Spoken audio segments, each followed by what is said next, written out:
So the first step in your tech journey is going to definitely be to set up a GitHub account.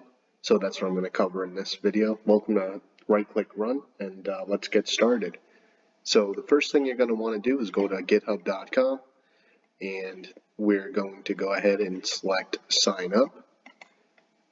And from here, you'll just fill out this form, and you can opt out of the marketing emails, and it'll ask you what kind of plan you want. Go ahead and select the free plan. That's going to have everything that we need.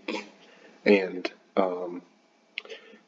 yeah, so once that's all set up, you'll just have to confirm your email, and then you'll be in. And I'm just going to show you really quick what it looks like once you're signed in. This is what it looks like. So you'll have the repositories listed here on the left-hand side, and this is basically all of your tech projects. I've been working on a few. Finally made one public, but yeah, so that's basically it.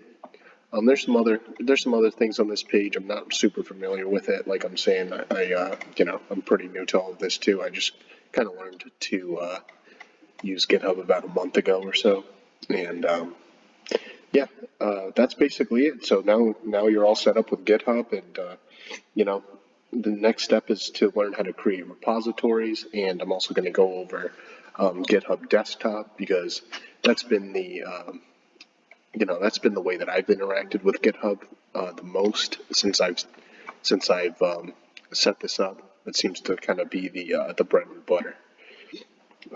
At least for me, and I hope that it's very helpful to other people too who are doing this kind of coding. But yeah, if this was at all helpful, definitely hit like and subscribe so you don't miss a single video.